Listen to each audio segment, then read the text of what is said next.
Hello, everyone, and welcome to another episode of TEPSA Presents. I'm your host, Todd Nesloni, the Director of Culture and Strategic Leadership here at the Texas Elementary Principals and Supervisors Association. We are thrilled to bring you a variety of conversations throughout this school year about topics that are important to you. And one thing we've been hearing quite a lot about are PLCs. But before we jump into today's conversation, I want to introduce you to two people that here at TEPSA we are huge fans of, and they are Cristi Parsons and Danieli Parker. Thank you all so much for being here. Cristi, you go ahead and go first. Introduce yourself. Hi, Todd. Thank you for having us tonight. So I am Cristi Parsons. I have 30 years of experience in education as a teacher, counselor, principal, assistant superintendent, curriculum director, but my favorite of all is being a principal.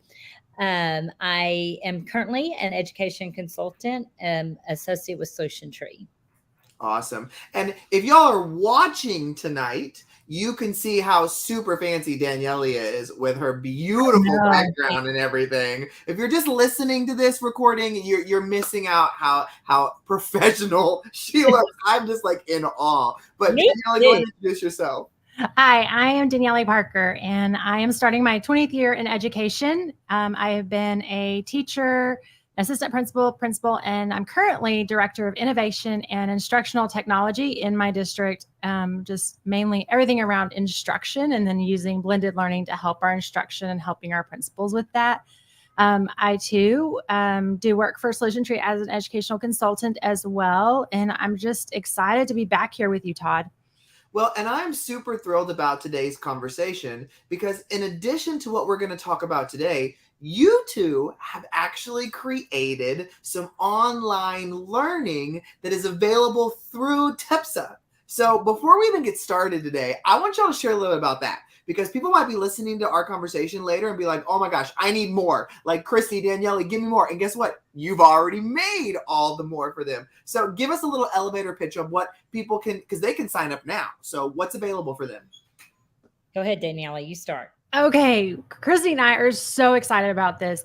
One of the things that Cristi and I have seen just kind of through our work is that, Todd, principals are working really, really, really hard. Like our principals, our teachers, everybody is working really, really hard, and they're doing the best with what they know how. But everybody has to grow and learn. And we've learned some things the hard way that are really critical. And we're seeing trends with administrators that we both have worked with. And so our mission with this is helping give administrators and leaders tools in their toolbox to help them navigate their day-to-day things so they can be powerful and effective leaders. The job is hard. Yeah. It really is taking some of the things that we've just learned by doing. Danieli and I have had the privilege of working together for about 15 years on and off. We were administrators together on a campus, and it really is the things that we found that, just everyday life gets in the way, and we just want to help educators. We are all for leaders and educators. We want you to stay in the system. And so we have some tips and tools to help you with leading, with guiding, what to do in situations where you want collaboration to happen. Yeah. And it's really just, we want to be a partner with you. Well, and the great thing is that we have like not just the videos, like talking about why these things are important, but then we give you like tools and framework and kind of like those coaching questions. If we were sitting right with you at that table, these are questions we would ask you to help you think through some of the topics that we talk about, because we want our principals to be successful. We want our administrative teams on campuses to be successful. Well, that's what I love about what y'all created that we have here at TEPSA is that it's not just videos. Like when they sign up for your program, they get all this extra stuff with it, including some times to brainstorm with y'all, some things like that. So definitely head over to TEPSA.org and check it out, or contact anybody at TEPSA to get you more information. But tonight's conversation is just a small glimpse of some of the stuff that you offer through this course. But we're going to talk about PLCs because PLC is a three-letter word we hear a lot about in education, but I think we all kind of define it differently. And when we try to put it into practice, we all have lots of questions because I think a PLC looks different on almost every single campus that I talk to anyway. So we wanted to kind of have a conversation about PLCs 101. So I think before we get into some like things to look for or pitfalls to look out for, define for us what a good way to describe a PLC. Professional learning communities truly is a culture. It is not a meeting. It is not a place. It is not a time. It is a culture. It's the way we work together. So in a professional learning community model, we have team time. And the team time is always focused on something that has to get done, a common goal. So it could be around curriculum. It could be around data. It could be around our learning. It could be around how we're going to collaborate together or results. So the collaboration, the what we collaborate is what is important. So every time a team meets, that's the most important thing, Todd, is define the why. Why are we meeting at this time, at this moment? What is our outcome? What do we want to walk away with? What is the learning that we need to do as adults to take place so that we can concentrate that all students are successful at high levels of learning? Well, and I love that you said very clearly there, it's not just a meeting, because I think sometimes we think of a PLC as just a time when we meet to talk about something, but I love that whole idea of it's a culture. Okay, so Todd, what do you think about when I say meeting to you? People dread it. Yes. It's not something that's viewed positively. It is not. And so PLC has sometimes become a bad word because we as leaders have made it something that people dread to come to. So our tips and tools are how to make this not something you dread, something that teams look forward to doing because they are having an outcome. Their time is not wasted. Yeah.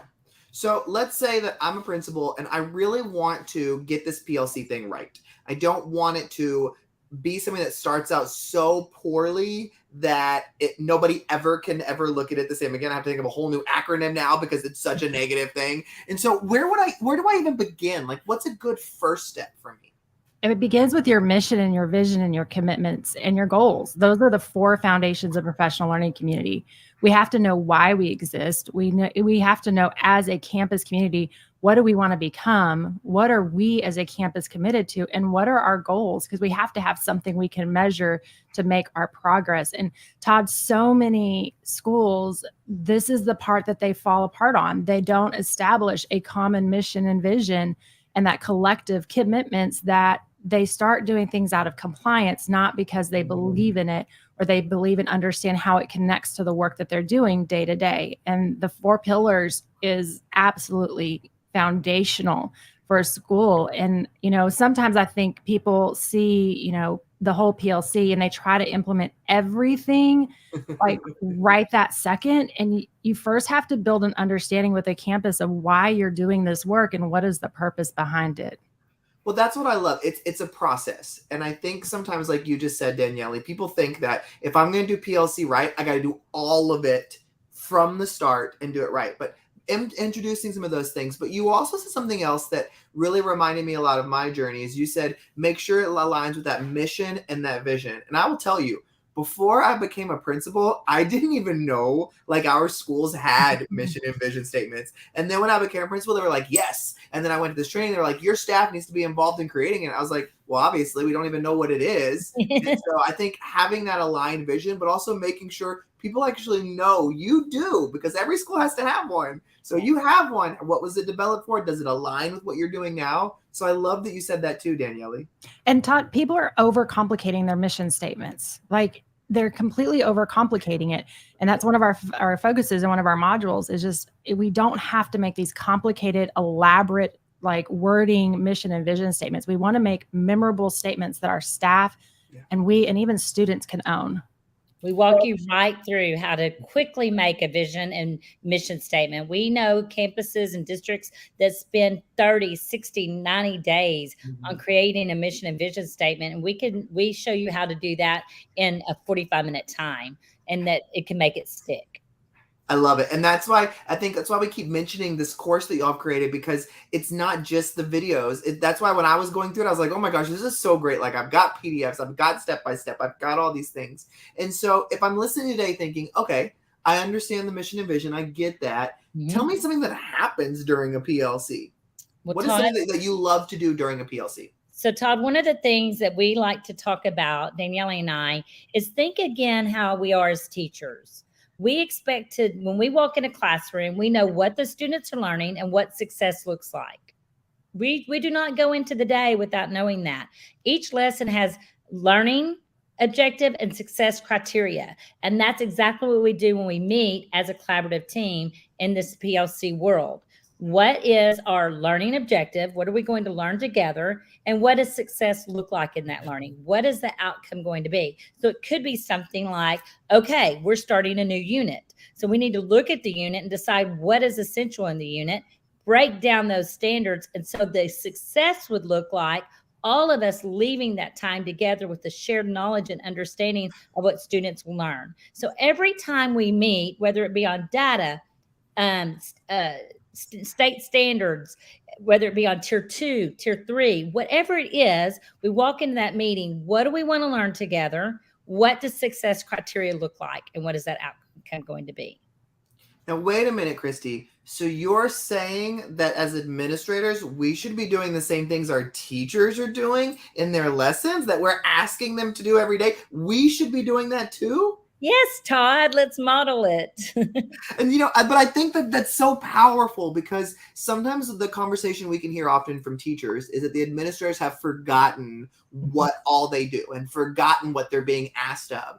And I think this is a great opportunity to show that, look, I'm putting into practice something I'm asking you to do as well in your classroom. And I'm going to model for you what it looks like, how if we make mistakes, how we kind of fix it, and how we change when things veer off course. So I think that's super powerful to describe it like that. And so when doing a PLC, what's a pitfall we can avoid? So Todd, there was a quote there was a saying I'd heard at a training. Are we collaborating or are we collaborating? And that there's a distinct difference between the two. And sometimes you can have a group of teachers or educators in a room, but if our conversation isn't truly around the goal and the focus, and like Cristi said, like we're working towards accomplishing something, then we might just be collaborating. We're just talking, and that's not true collaboration. Collaboration is co-laboring on something. We're working together to accomplish a goal, and we're very focused in our conversation. And sometimes as administrators, when we go into those team meetings, we're not necessarily going in there to, micromanage it, but we're being part of that collaboration. But if we start seeing that it's more collaboration, then we need to refocus about what is our purpose for this meeting? What is our intended outcomes? What are we working towards? Because, we educators, we love to talk, we love to socialize. And so we have to really make sure that we're being mindful of that time. And Cristi, you've seen a lot of teams working. What advice would you have for that? Same thing. What I hear over and over and over from teachers is it is a waste of time. Give us our time. Let us do what we want. This is a waste of time. We don't have time to waste. And in order to keep teachers in the classroom, let's make that time beneficial. Let's make it purposeful. Teachers complete things when they see success. And so the way to be successful is to give teachers the opportunity to spend time wisely. Once again, I'm going to keep going back to that, with an outcome every time they meet. And it doesn't have to be huge. It could be very small outcome, but success breeds success. So I'm totally stealing collaborating, because I think that is a brilliant word. But I think y'all are so right, because I know so many teachers I've talked to have said they have good intentions with this PLC, but it's just a lot of talking. Like, I know some people want to get in there and socialize. I don't have time for that. Like, I want to get in there and get to work. And so what advice would you have for an administrator who struggles with keeping things on track, who there's often is that it just veers off into, we're talking about a discipline issue when we were planning curriculum now? I think you have to be very clear with your agendas. Mm-hmm. Your agendas set what the purpose of your meetings are. And I think it's important to empower our teacher leaders. We have lead teachers in a lot of our team meetings that are leading that collaboration. And so we need to empower them to stick with that agenda. And then as a team, a big pitfall, Todd, that teams are making is that at the beginning of the year, they're setting their norms or they're setting their team commitments, but they're like nice ones. Like, like we're just going to show up on time. Like, okay, that's fine. That's a good commitment. But, we make these commitments to each other at the beginning of the year and they're all nice. And we maybe have new team members and we don't want to hurt anybody's feelings, but we never really talk about how are we going to hold each other accountable? How are we going to ensure that we accomplish our tasks? And so I think sometimes we miss some of those deeper conversations at the beginning of the year because let's be honest, teachers want to get in their classrooms. They want to get set up. There's a lot to do. We have, however, it feels like 800 hours of HR videos we have to go through in trainings. And so, teachers' time is really precious, but I think that is a common misstep that people make is because they don't establish their own commitment as a team and how they're going to hold each other accountable for that. And then that's where meetings go sideways, at least from what I've seen. Cristi? So what Todd said, you said it. We have to have some norms. How are we going to behave? How are we going to act as professionals during this time? And it's not, I call them Sunday school answers, cookie cutter answers. Be kind, come prepared. Now let's get real. Danieli and I would rather you have one really solid, authentic norm that you're going to say that we're all going to hold to. Also, Todd, roles and responsibilities. Mm-hmm. In order to be a team, there's 3 criteria. Work interdependently towards a common goal, and we hold everyone mutually accountable. If you are not working as a team, if you feel dysfunction, we need to look back and see one of those is missing. Right. Are we not working interdependently? Do we not have a common goal? And are we not all held mutually accountable? And then we have to address which one's missing. There's several things there that really stuck out to me that y'all talk about. And one of them is, I love what you just said, Cristi, really just make sure you have at least one. Like, it's okay to just have one to start. And I think that just hearing you say that eliminated so much pressure, like me hearing this and thinking about, okay, how did I do this? How did this work? And hearing you say that, I was like, oh, okay, so I could have just started with making sure that one is really good and we're really going to stick to it. And then once they see you stick to this, yes, then we can add some more in there. But I love what you were saying too, Danieli, because I was thinking that was all of our norms in our meetings. Yes. Like, we're going to respect each other's ideas and we're going to listen and we're going to be on time. And I'm thinking we could have had such better norms. Have I heard some of this before? And I'm going to give you an example. So our kindergarten team was struggling with getting frustrated with sharing data, teacher to teacher data. And when they shared teacher to teacher data, someone would get their feelings hurt and they would walk out of the room. So the team wrote the norm. You could cry, but you can't leave the room. That was the one norm. Right. We cannot leave the room. We've got to get our work done, so we can't get mad and leave the room. Right. A 4th grade team's norm was they were doing the work and then they would go back in their rooms and do their own thing. So they wrote a norm. What we say we're going to do in here, we're going to go to our rooms and commit to doing. I love that. Well, as we begin to wrap this conversation out, because we don't want to give away all the goodness in this conversation, but I love a question somebody wrote in one of the comments. And how often do PLCs happen? So, Todd, it happens differently for different campuses. And again, PLC is how we function. It's not just one specific meeting. And so for some campuses, they collaborate every day in their master schedule. They have a common planning time that they meet every day. They have a different goal each day in their planning. For some campuses, it may be where they meet once or twice a week. And so I think that can vary, but again, it depends on what your goals are and what you're trying to accomplish each week is going to depend, I think. That can vary. Cristi, what have you seen? Yeah, at least an hour a week. And however that looks, that could be 2 30-minute times, that could be 1 hour, but at least an hour a week gets the work done. I personally like a 90-minute time if we can, but sometimes you can't do that. Yeah. But we do find anything under an hour, it ends up with transitions and getting ready and all that. They have 15, 20 minutes. It's a waste of time, to be honest.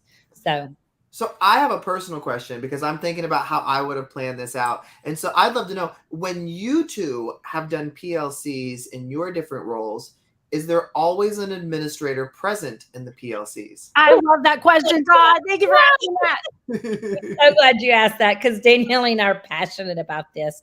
Go ahead, Danielle.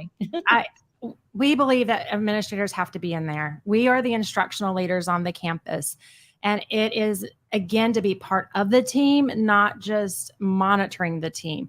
You don't know truly what your teachers need, or you may not know where the misconceptions are if you're not in there hearing those conversations. And what I loved about being in those team meetings, Todd, is I truly had an understanding of where my teachers were struggling with and what they were excelling with. So I knew when to celebrate, and I knew where they needed support. So when district office called me about what are some things that your teachers need more support with, I knew specifically because I had been in those meetings. And when those teachers said, gosh, we really wish we had, we need a resource to help with this, I was on it, like in that meeting. And sometimes we could leave that meeting and I had already taken care of it. You were able to squelch and deal with so many things just being present in that meeting and in that collaboration, that you can prevent frustration or teachers for being like spinning out on something. If you find out that they have a misunderstanding, you can address it right then.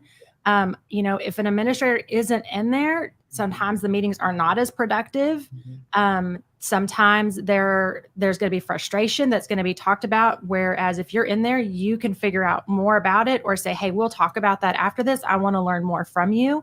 And so I think it's absolutely critical that you're in there as much as possible. I know sometimes you may have to miss, but it really, Todd, for my campus secretary, she knew that she was not to, when special education or 504, unless it was a legal timeline, like we didn't even schedule 504s or IEPs on those days. We were that committed to focus on instruction.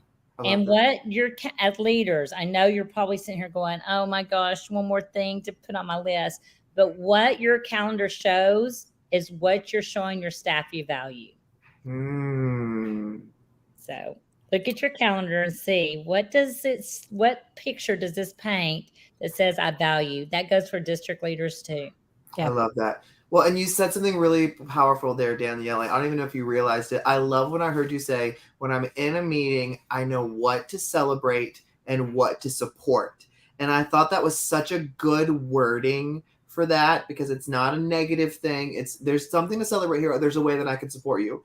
And I know, like you said, Cristi, getting in those meetings is tough. It is tough making the time. But I will tell you, one of the biggest eye-opening moments for me when I became principal is I started sitting in those meetings and I realized, oh my gosh, this conversation that they're spinning out on, where how are we supposed to get this done and how are we going to do this? I was able to say, hold on, what are you doing right now? Like, tell me everything. And then I could say, oh, you don't have to do that. And they're like, well, 6 months ago, yes, you said we had to be doing this. And I'm like, no, I'm telling you right now, forget that. Like, you don't have to do that. Do this. And that way you can eliminate that. And they felt like they needed that permission. And had I not been in the room, they wouldn't have come and asked for that, or they would have felt like, well, this is just one more thing. But it's really good for me to go, let me take this off you. You don't got to worry about that. Just focus on what we're talking about right now and get that done. That is exactly it, Todd. You are able to be that support for your teachers, and our teachers need that. They are really stressed out right now. Across the state of Texas, we've had new test items, we've had new online testing through everything. Like, there's just been a lot of new things in education. So our teachers are feeling a lot of stress and uncertainty, or maybe have questions. So when we're in there, you're 100% right. We're able to address it. We're able to address those misconceptions and hopefully take off some of that stress off our teachers. Yep. Well, I have been so excited to have this conversation with y'all. And I'm just sitting here going, oh my gosh, I wish I was still on a campus right now, because I would go back and fix so many things I did not do well when it came to PLCs. But if you have heard anything worth hearing today in this conversation, I'm going to tell you, you want to go to TEPSA.org and you want to sign up for their course, the Leadership Edge, that we are offering through TEPSA, because it is amazing. I've been able to go check out all the videos, all the resources, and all the goodies y'all are going to get. So definitely go to TEPSA.org and check that out. And if you are like, I love the online stuff, but Todd, I want to learn from Cristi and Danieli in person. Well, guess what? Danieli's going to be at our assistant principal conference in October, which is great for anybody. Like, you don't have to be an assistant principal. Anybody can sign up for that conference. Pre-K all the way to 12th grade. We got stuff for everybody. Or if you're thinking, but I want Danieli and Cristi together. Well, guess what? We're bringing them together for our Grow Leadership Conference, where you can bring a whole team of people in November to learn from them in person there. And also, the creator of Kid President's going to be there too. So you get to learn from a lot of awesome people. So head on over to TEPSA.org. Check out all the great offerings we've got coming up, whether it's virtual or you can come in person. And Cristi and Danieli, thank you so much for just sharing your brilliance with others and for all you're doing for education as well. Thank you for having us. And we cannot wait. Have a great rest of y'all's night. Yes, thank you.